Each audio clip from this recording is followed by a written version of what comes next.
What's up, everybody? Welcome to another episode of Black and White Bodybuilding. I'm your host, Logan Schultz, and I got with me, as usual, Paul Conyu. Paul, how's your last 7 days been? It's been pretty good. I'm finally not sick. God, God for that. Yeah. I've been getting back into my routine with my training. This week, I made an attempt to get up first thing in the morning to get my hour of steps in, followed by 25 minutes of anime watching episode. Um, and then I posed. So I've been posing Monday, Wednesday, Friday just to get myself in the same routine that I did. Like I'm treating this off season like contest prep. And then my son is learning rapidly fast. It's fucking weird. Like yesterday, he was like, no, no, no, no, no, no. Today he's like, Daddy, give me this. Daddy, I want that. I'm like, dude, it's only been a day. What's going on? So I'm trying to deal with that. Overall, training's good. I feel great. Weight's going up. Staying lean. How about yourself, man? It's been pretty good. We're obviously getting ready to go to Europe this weekend. Mm-hmm. We leave on Sunday.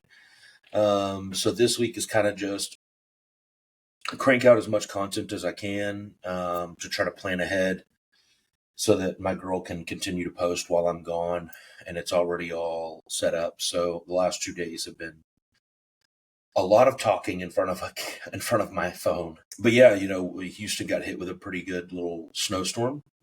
So today I ended up staying home because basically the snow melted yesterday afternoon for like a couple of hours and then refroze again.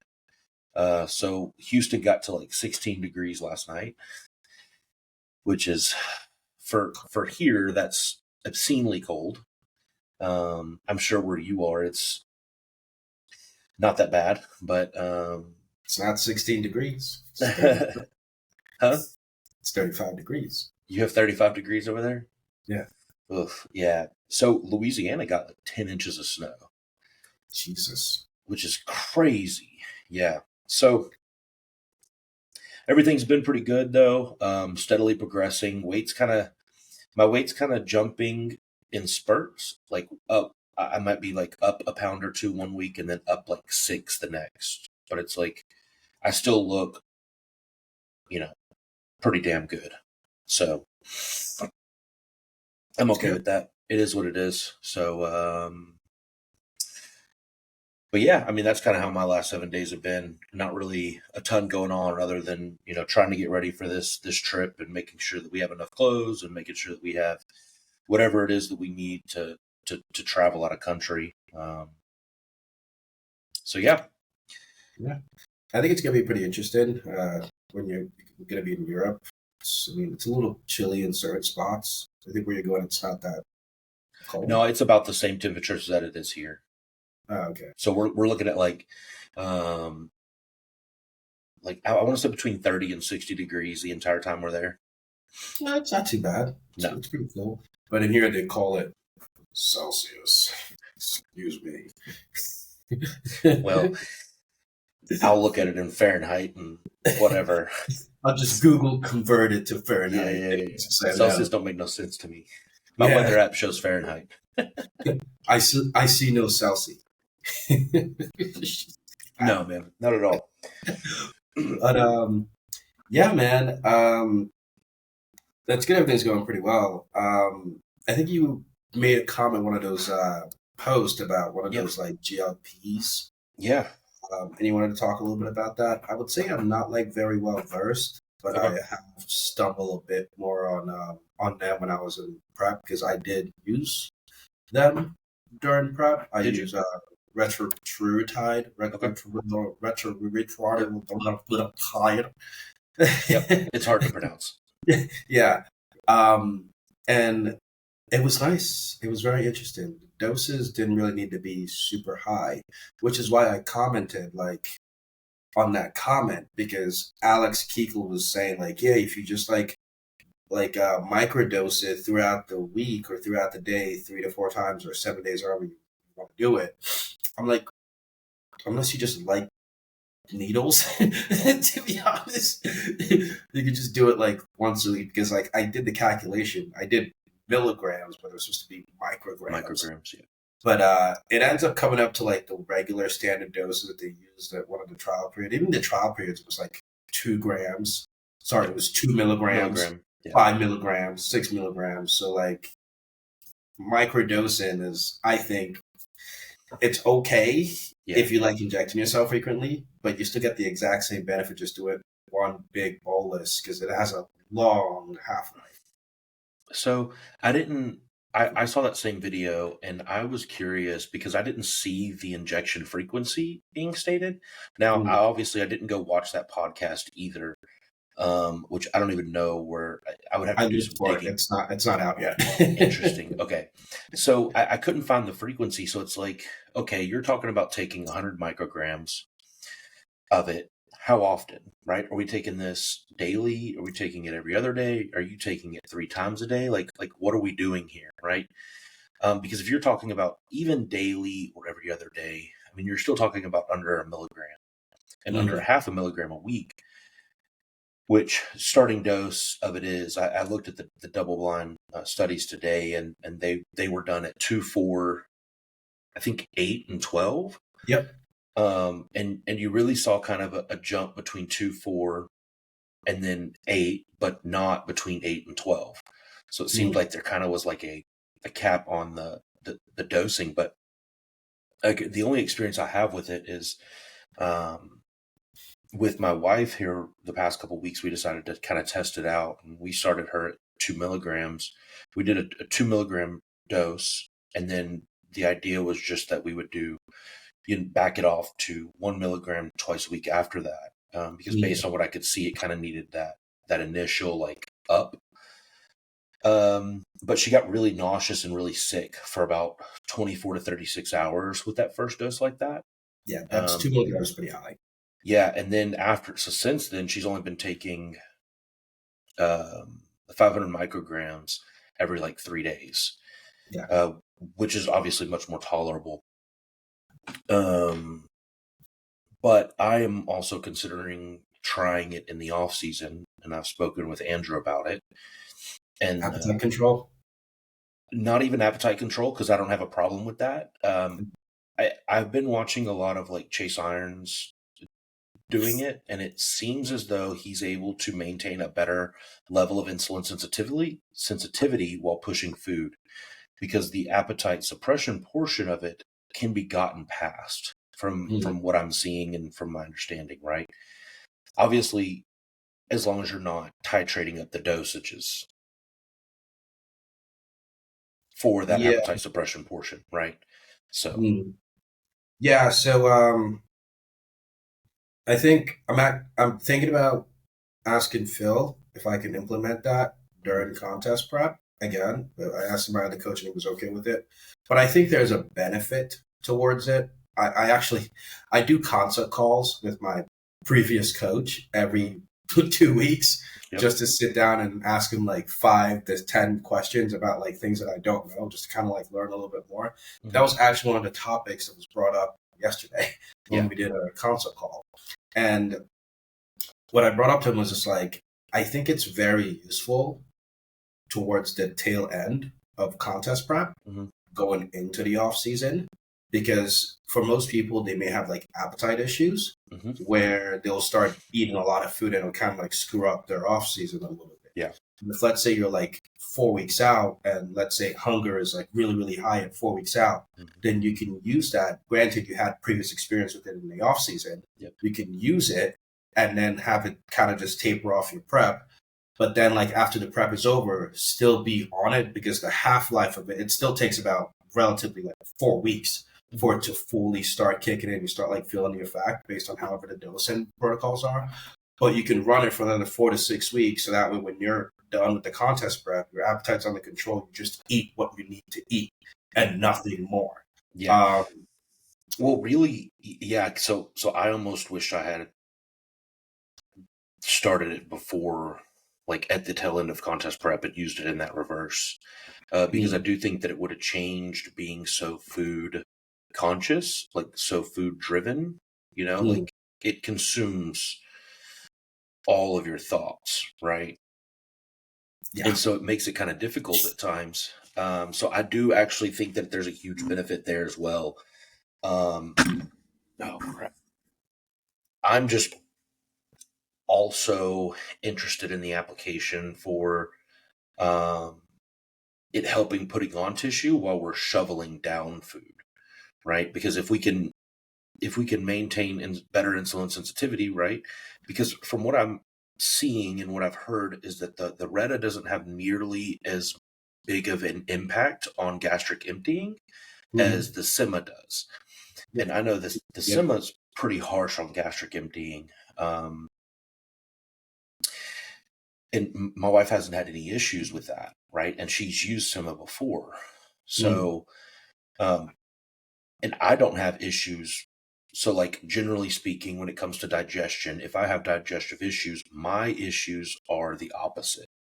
So, it's more like everything runs right through me versus being stopped up. So, my thought process is even if I do get a little bit of slowed gastric emptying, it's not going to be that big of a deal. Yeah, I think that depends on the dosing because, like you said, like the more the doses goes up, the more of a potential side effect. Yeah. My wife actually started taking it last week. I have her 250 micrograms per week. Yeah. And so I will be microdosing it as well. It'll be low dose. Yeah. yeah. So that was like because like when I first initially started, that's what I did. I did 250 micrograms. Okay. Where like I ran that for like 6 to 8 weeks straight without having to like bump up the dose. Okay. So it does last a while because the initial 4 weeks, it's just kicking into your system. After that 4-week period is over, it's kind of like, okay, you can still run that lower dose for an extended period amount of time. Yeah. So that's why we started her with 2 milligrams, is to try to expedite that time frame because because the goal was for her to drop some weight before we got to Spain, and we only had like 4 weeks. Yeah. So that's why we started with such a bolus dose like that. Which isn't a bad idea. There is that glucagon aspect of it. When I was in Dubai, there was a bodybuilder who basically just used straight up pure glucagon for his like stepping on stage. Interesting. Bro. Yeah, go on. Huh? No, what were you gonna say? I just said interesting. Yeah, he like used straight up pure glucagon. And when this dude came out on stage, whatever the fuck he ate, he just looked veiny, lean, bigger, vascular, and everything was just popping. It was just like when you first like got like that carb load, and it's like the very first initial carb load after like a long period amount of time of just like not eating. He like walked out on stage and he looked like that, and he just looked really insane. So I think with my experience with seeing that effect of glucagon just basically just being implemented like that, just straight up glucagon. And the Retratrutide has glucagon in there because it's the GIP plus glucagon effect. I think there's a way that like when you use it, you look a little different. Well, I would say that it's for sure gonna yeah, I don't know specifically about that. I would argue that you're definitely going to maintain a better look using it, right? Obviously, we're not sitting here advocating for like shortcuts and stuff like that. Like, we're looking at this more of like a performance steroid almost in the way that we're discussing it. But yeah, I think that that's kind of like part of why I want to try it in the off season. Like, can I push more food to maintain a better look? Because it's going to provide me with better insulin sensitivity, right? Yeah. Which means better nutrient partitioning, which means better training. Which means you wouldn't need to use insulin. Potentially, depending on how much food I'm pushing, right? But yeah, and then it's going to lead for an easier prep once, because you're already lean or leaner anyways. Yeah. So the real question is like, and the real holdup, and this is where it's going to be an experiment, is to determine, like, can I still eat enough food to grow while using it? That would be very interesting. I I'm going to think find out. I'll let you know. if you're very well trained and just eating food in general, I don't think it's going to crash your appetite as much as most people would think. Mhm. I think if, let's say, your coach gives you like, "Hey man, I need you to eat like 4,000 calories," right? And your only goal is to eat those 4,000 calories. You know yourself, like you as a bodybuilder, okay, I have to eat 4,000 calories. You're only just going to try to eat that 4,000 calories and you don't have any desire to eat more. You'll still be hungry, but, well, you wouldn't really be hungry, but you'll just eat what you need to eat. Well, Versus, there's not like for, from what I've heard, is that mm, there's just not this like food isn't just on your brain all the time. yeah. Mm, Right? You just don't have this obsession with food where, like, your body is so hungry for it that it's like mm, it's everything that's driving you. And yep. so I think that's going to be really good, which in the off season, to be honest, I don't have a huge appetite. Um, the only time I do have a huge appetite is when I am very lean. So post contest, the couple weeks leading into contest, but otherwise I don't really have I'm not a big eater. I Mm, never have been. So I'm hoping that if it can help me maintain a leaner physique, that my hunger will stay elevated. But considering it slows gastric emptying and blunts hunger a little bit, we'll see what that effect looks like. yeah, that But should be interesting. I think with a microdose, it's not going to be that bad. So Yeah, completely agree. Yeah, I'm like super excited to give it a shot again going into contest prep. mhm, Especially for my goal here this year is to just stay like relatively as lean as I possibly can. mhm. I'll add in tissue and everything. I think that's going to be very useful. It's not a way. It's not. I think people have like a weird, you know, thought about it and how they think. Oh, it's like it makes you lazy or whatever, Yeah. whatever. Like, no, you're on drugs. Shut the fuck up. It's like It's like, the way. So I have a couple of different thought processes around it, and I think that my thought process around it is very circumstantial, and depending on mm, the person, it's like I yeah, put fucking tren in my body. Okay, like yeah, like, there's not much worse I can put in my body. yeah. DNP is the only thing worse, and I'm not putting that in my body. Mm.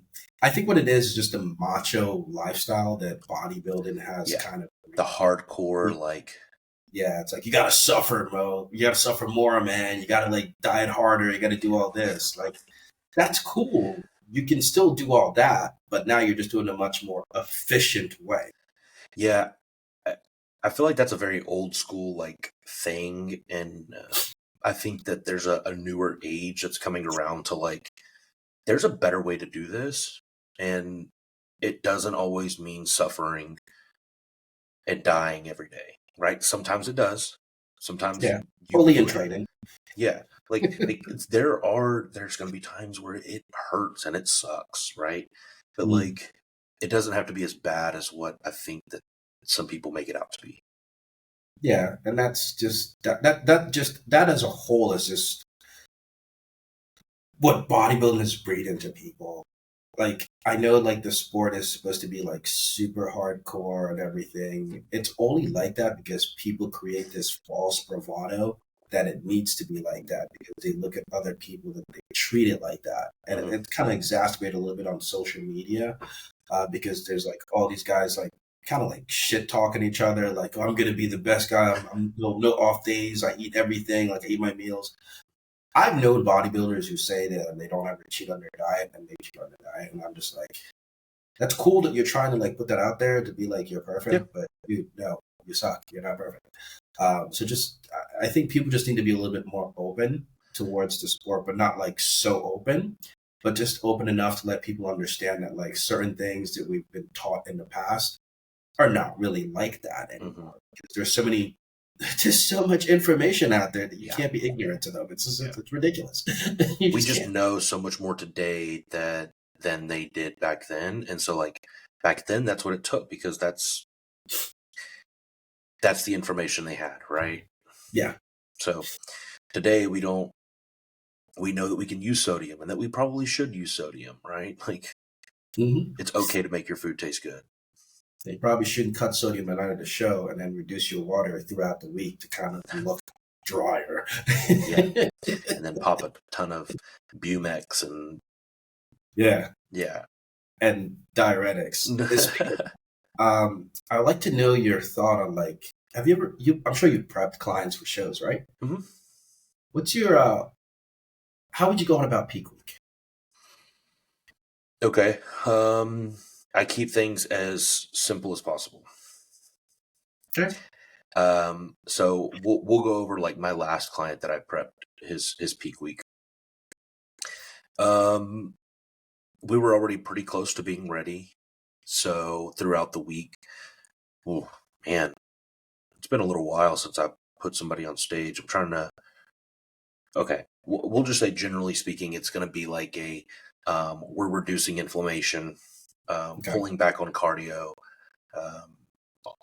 ideally increasing a little bit of carbohydrate intake, assuming that we're very flat.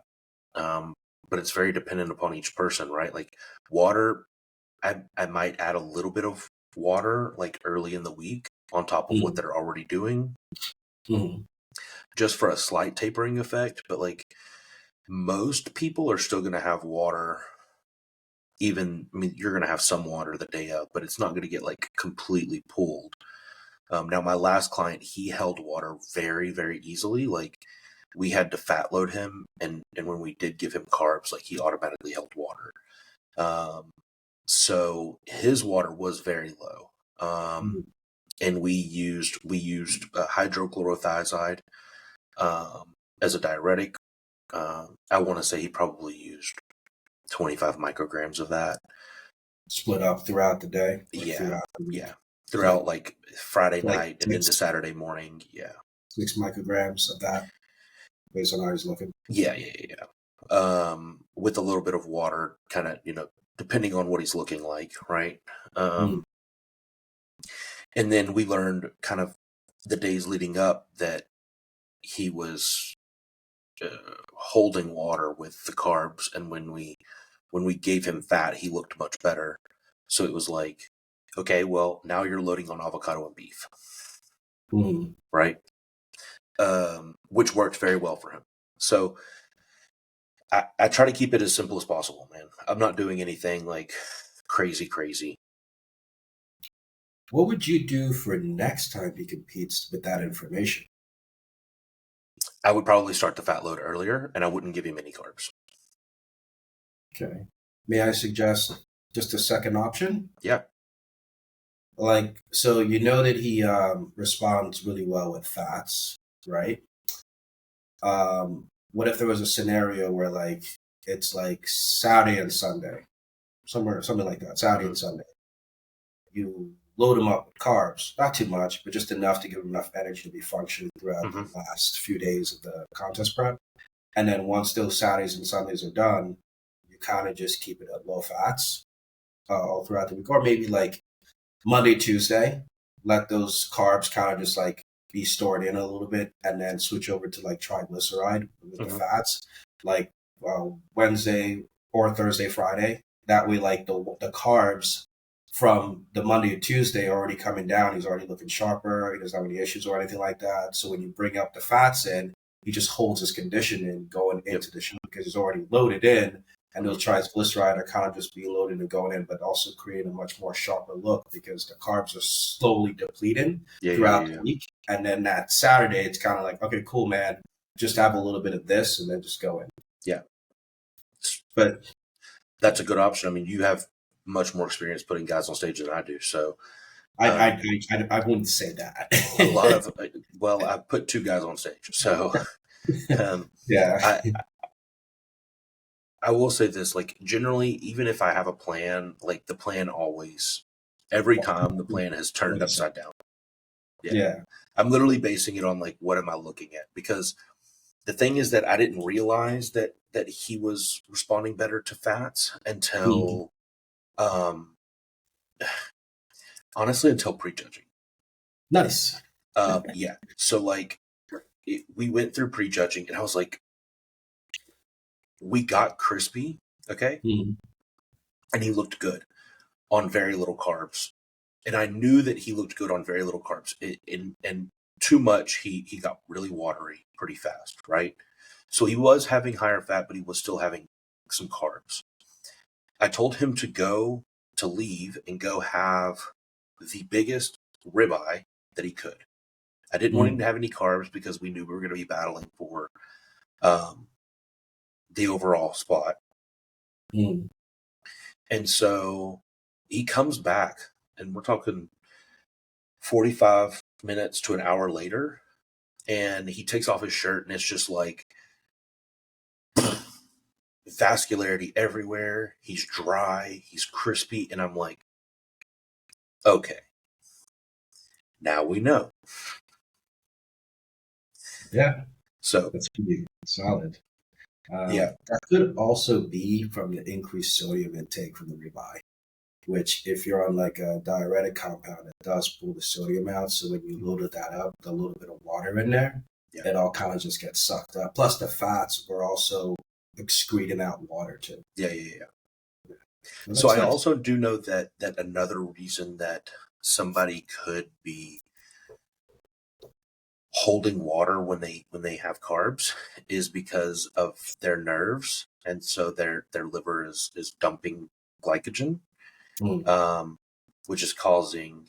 So basically, you want to use a little bit of insulin. You can check blood sugar, use a little bit of insulin, mm, and mitigate some of those issues, those water retention issues, right? yeah. Um, I didn't necessarily go through. I knew that I could do that at this time. I Mm, didn't do that though because he had no experience doing it, okay. right? So And I'm not gonna I'm not giving somebody insulin that's never used insulin. In especially when especially the we're last few days of yeah, especially those last few days, right? Like yeah. no. Um, so yeah, so I didn't want to take that route, even though I knew I could have checked. Mm, Um, it's just not what I wanted to do. So yeah, like I'm starting to realize that like peak week, if the person is ready where they need to be, mhm. it's a little bit of almost just zero manipulation. Yeah, You just like, hey man, just chill out, do your pose and enjoy. it's like throughout that week, find where they look best, right? Do Yeah. they look best after one meal? Do they look best after two? Like, do Mm, they look best having a refeed 3 days before? And then, like everybody's a little bit different in how mm, their body responds to the carbs, right? So yeah. yeah, if they look good, like you probably already have an idea of when they look their best. Mm. Yeah, like this last year was when I kind of started getting an eye for like how the person looks Hmm. based on what I feed them. Before I would always just like, okay, this is what we're gonna go off. I just had like, their pictures sent to me like throughout the day just to kind of see how they look. Not really the best idea because I didn't have like an eye for like what I'm looking for. So Hmm. sometimes I kind of like screwed up a little bit because I'm like, okay, I didn't have the experience to see how someone should look, what they should Hmm. be like, how they should feel. But like going through my own contest prep and kind of just seeing like the general application that like was implemented based on how I looked, what was Yeah. going on, what was happening. I kind of switched things up a little bit where like I now keep like a spreadsheet of like how much food I'm giving them Hmm. the last 2 weeks. So that way I can kind of know like, okay, I give him this the food this week. He looks this way. I kind of take a note of it, like this is how he looks, blah blah blah blah blah. Okay, cool. This is what we want because we had this amount of food. Let's just keep it. Sometimes it could be like a little bit of higher carbohydrates Hmm. and a minimal amount of protein and a little bit of fats, but like it gives you that look. You just hold that look all the way through. And if there's a little bit of a spillover, maybe just like pull down carbs a little bit, have them pose a little bit just to Hmm. kind of get that water out and just to kind of like fill out the muscle a little bit. Because like if you had a little bit of carbs and you're training, you're just going to burn through glycogen. You may not even deplete the total Yep. carbohydrates, and then just have them just go in and do that. Was like a very like eye opening experience for me because I was doing it wrong because I didn't have the eye to like what the fuck am I looking at kind of thing. So what I so the last like 2 weeks, I move everybody over to text message 100%. And out of the app that I use, and I, copy and paste and change things based on like that. But it makes it very easy for me to track, like, okay, he looked like this. I gave him this much food. Yeah. This was his weight 2 hours later, right? We're not talking about other stuff in the chat. It's just like all of the check-ins, how's he feeling, stuff like that. So it makes it much easier to track the changes when it's all in one little thread like that. But I learned a very valuable lesson, is that you can make much better changes in person when you have eyes on them, because a lot of people do not take good pictures. And two, you have to be very specific with people. Even though I was listing like, okay, have 100 grams of rice, he was converting that into cups and then doing it that way. And I was like, and I was wondering, like, the last like 2 weeks, I was having a hard time getting that last little bit off of him, which, don't get me wrong, he was lean, but he had another level in him. And I knew that. And had he gotten that other level, he might have won you. But we couldn't get to that level because motherfucker was using cups when everything was supposed to be in grams. Yeah. I'm sorry, if I remove 50 grams of rice, it is very difficult for you to quantify that in cups. They are two very different measurements. Yep. Especially the volume of the rice. It's changes. It's like, yeah, I used to do cups and ounces when I was back in the States. But then, like, everything here is in grams. So I'm like, you know what? Fuck it. I'm just going to use grams for everything. Well, you can just get much more specific and like detailed with grams because it's a smaller measurement. Yeah, pretty much. So yeah, that's pretty. I was just asking because I was kind of just curious. Like, I want to be like a really good coach, so like sometimes I'm like always curious, like, what's that person doing? What am I fucking up? Hey, you've nailed it many more times than I have. I mean, I remember my first national show. You had I forget his name, Johnny? that natural guy. Yeah, Johnny. And that's when I learned that rice cakes are actually brown rice. And there's only like one rice cake that's made with white rice. Oh, really? Yeah. You told me that. Did I? Because he had a problem digesting brown rice, and it was causing him water retention. But y'all found one that was made with white rice. And I forget which one it was, to be honest. I just go look now, but yeah. Yeah, so Johnny is Asian. So I didn't find that out till like that week, because I was like giving him like rice like during like the last few weeks, and all of a sudden like I switched it to something else. And then he was just like, yeah, man, I don't feel like the same when I was eating rice. I was like, wait a second. Okay. Johnny's Asian, eats a lot of white rice. Okay. Let's give him some white rice. And then we couldn't really get like more rice anywhere, so we got like rice cakes. Yeah. And then like every time he was like eating rice cakes, he was just getting like fuller and more veiny and more vascular. I was like, all right, cool, we got rice. So I actually don't do. So I can handle rice cakes; those are fine. But I don't really handle, like, I look worse on like potatoes, sweet potatoes, oats than I do on cream of rice, honey, fruit, stuff like that. Fibers in those particular items. Yeah, it slows down the digestive rate of the food, so you still will fill out, but it'll just take a little bit longer to get there versus just like straight up glucose from like rice. Yeah. Well, like, so like I can't do sweet potato on a daily basis because it causes me digestive issues, like bloat and stomach distension and stuff like that. Do you think it's because of the ingredients in there, like the lectin, maybe? I truthfully, I don't know, but I know people. So I've kind of noticed a trend. People that tend to hold a little bit more water tend to handle the more complex carbs, like your oats, like your sweet potatoes, better. And people that tend to be a little bit drier, handle the simpler carbs better. because they don't need. They're already really really flat. So like the simpler carbs will just bloat them up versus somebody who has a little bit of water, the stuff like the potatoes and what was it, the Yeah, oats. like oats, stuff like that. Yeah. Yeah, so that may help a little bit somehow. I bloat on oats. Do you really? Yeah. Yeah, I had to pull them out recently because I was like eating them in the morning and I was like, oh, why am I so gassy and bloated? So I kind of just pull out just add bread in the morning. Yeah. I can handle them like there's been a couple of mornings where I've had oats instead of my cream of rice, and I can handle all of it Mm, occasionally. It's just when I have it every day is when it's bad. So yeah.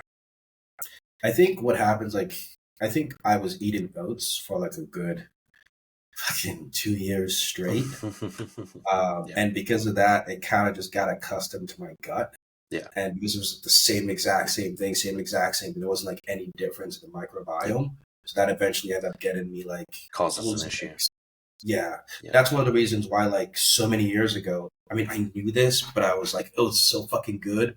You ever go to like to Jeff's store, you get like the high tech nutrition whey protein, the really Mhm. like sweet, delicious one. Well, he has this like high tech pharmaceutical whey protein, Okay.